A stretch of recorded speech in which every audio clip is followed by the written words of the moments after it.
Okay. Good evening, class. What we're going to talk about tonight is Europe in the 1920s and 1930s. And this is immediately after the First World War. And I want to cover this on YouTube because in class, I want to actually start with the beginnings of World War II. And I think Europe in the 1920s and 30s is fascinating for many. Number one, there's a sense of unabashed optimism in Europe after the First World War that there will be a perpetual peace, and that's what World War One kind of promised to Europeans, that there wouldn't be another massive cataclysm like the First World War was. And so let's look at Europe during this time period in the optimism. Now, there's another concept that goes along with the optimism, and that is this sense of loss. World War One had been such a devastating conflict that there was a sense of massive loss in Europe that went along with a hope that this would never happen again. Okay. So let's first of all start with the losers of the First World War. And let's just kind of go around Europe and talk a little bit. First, let's deal with Germany. All right. Germany, believe it or not, recovered fairly quickly after the First World War. Although they had been humiliated by the Treaty of Versailles, their economy had recovered remarkably quickly. And the Germans were able to really make their war reparations, which the Treaty of Versailles demanded, with very little problems. And as they were making war reparations, they were actually growing their economy, and the Weimar Republic looked like it was going to do well. And you see this in Europe as a whole. Austria-Hungary, moving on to the next loser, was no more. There was an Austria and there was a Hungary, and then new nations were carved out of the other areas that used to make up the Austro-Hungarian Empire. Chief among these was a brand new nation called Czechoslovakia. And Czechoslovakia is a nation made up of three ethnic groups, the Czechs and the Slovaks, but also the Germans. There was a very, very, very large German population in what is called the Sudetenland. And they were really left out of politics in Czechoslovakia in a big way. And that's going to cause a lot of problems later on. It's going to add fuel to the fire that it's going to add fuel to the belief that all Germans need to be together. So let's just kind of leave that hanging for a second. So you have this new nation called Czechoslovakia that actually has a fairly big arms industry too. Let's kind of leave that hanging too, because that's going to be something that's going to come into play later. Another loser of note is the Ottoman Empire. The Ottoman Empire had joined the Central Powers in World War One. And the Ottoman Empire had fallen apart after the First World War. And the only thing left of the Ottoman Empire is going to be Turkey. And the different parts of the non-Turkish areas that the Turkish Ottomans had controlled basically became what was called mandates, which is a fancy word for saying colonies. And the British and French came in and kind of carved up what the Ottomans had controlled, and kind of took over these Arab areas that had been promised self-rule. Now, backing up a little bit, the Ottoman Empire was a nation controlled by a Turkish group. over other groups. And one of the big groups that falls in the other group category, Arabs. Arabs have fought on the side of the Allies in the First World War on the understanding that when the Turks were defeated, they would have a chance to have their own nation. And this never really materialized.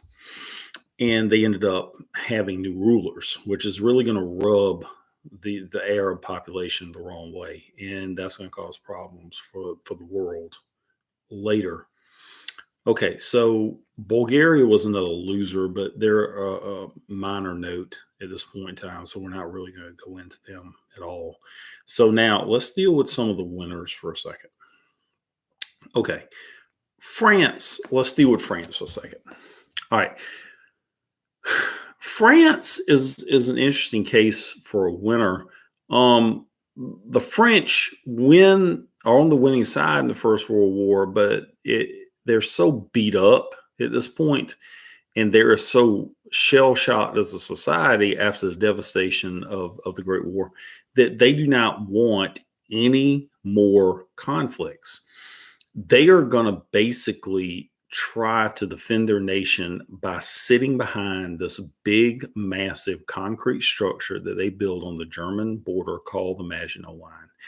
And they are going to prepare to fight a second version of the First World War with more extensive trench work.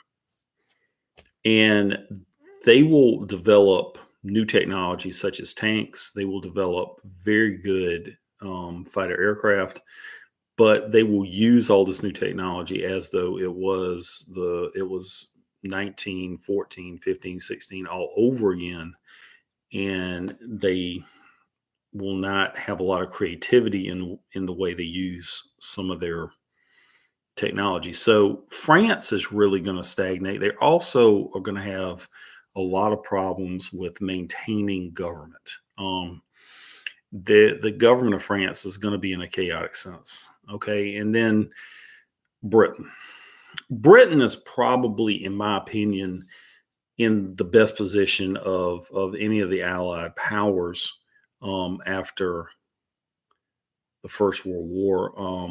They were not attacked in any meaningful sense. Some German Zeppelins dropped some bombs. Some German bombers had bombed London a few times, but really there was never really any true damage done to Great Britain. And so they are in a pretty good shape. They had lost a lot of people, close to 1 million people from the actual island of Great Britain, not including the Empire and Dominions. And they're pretty much economically in a better shape. Now, I need now to conclude with Italy. Okay. Italy was on the winning side, and the Italians really felt like they did not get what they deserved after World War I had ended. The Italians had gotten into the First World War with the express reason of gaining territory and glory, and they gained none. They lost a lot of people. The Italian military was, in many cases, woefully inadequate to fight in a modern war. They were beaten on many occasions. And the Italians really, even though they were on the winning side, they feel like that they didn't get their just desserts, to be honest with you. They asked for the Dalmatian coast. They didn't get that. They asked for some more territories in the Aegean, and they didn't get that. And they lost a lot of people. And so just keep that in mind. Okay, so that's kind of how Europe shapes up. Now, there's one outlier in Europe at this point, and that is a brand new nation called the Soviet Union. At the end of World War I, Russia had pretty much just dissolved, and the remaining parts had fought each other in a great Russian Civil War. And the groups fighting each other in a general sense, there's more to it than this, but in a general sense, were on one side, the whites, the white army. And these were supporters of the Tsar. and traditional Russian institutions. And on the other side were the Reds. Now, the Reds were led by a group called the Bolsheviks. And they wanted to create a, a Marxist state designed around, in a general sense, the ideas and teachings of the great communist thinker Karl Marx, and led by a very charismatic leader named Vladimir Lenin. And the Reds, as the Bolsheviks was known, end up prevailing in this great Russian Civil War. And so you have this really interesting nation now run based on the equality of all people, based on government ownership of property, and based on the absolute and total power of the state. And in the mid 1920s, the founder of this new interesting nation, Vladimir Lenin, dies. And there's a power struggle. And a man named Joseph Yakashvili takes power in the Soviet Union, and he's better known by his nickname, Joseph Stalin. Stalin referring to man of steel. All these Bolshevik leaders had nicknames, and that just happened to be his. Stalin is not his actual name, but he ends up kind of rising to the top of the heap. And what is going to happen to the Soviet Union after the death of Lenin is you're going to have a mass terror that will last until Stalin dies in the 1950s.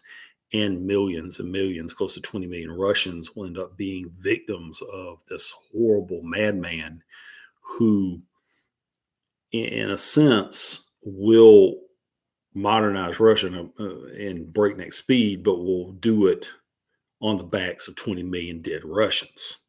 So that's Europe in a nutshell. Now, we need to switch gears a little bit and talk about ideological movements that begin. As long as things are chugging along and the economy is fine and everything is going okay, nobody really sees any appeal to radicalism. But when the Great Depression takes hold and the Great Depression starts, and there's a global worldwide depression, now you start trying to find solutions to solving mankind's problems.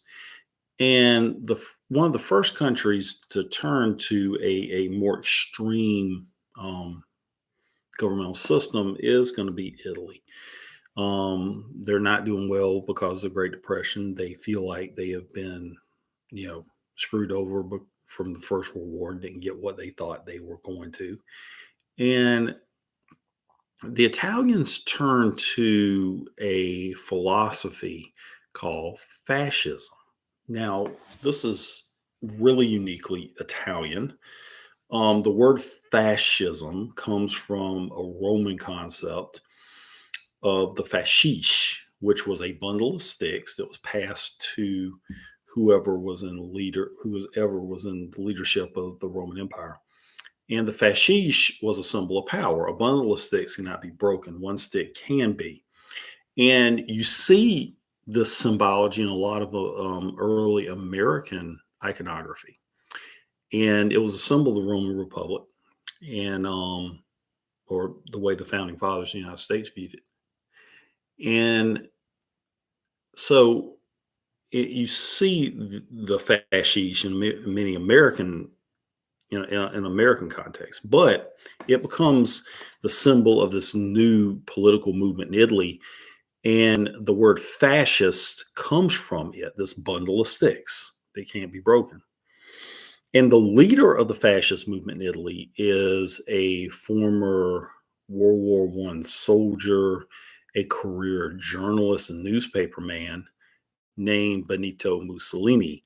And Mussolini was a former socialist and pacifist who really changes his tune and really starts preaching Fascism. Now let's take a look at what fascism is. It's ultranationalism and ultramilitarism. It is a belief that the Italian state is the successor nation to the Roman Empire, and that the Italians deserve and will have a great empire again.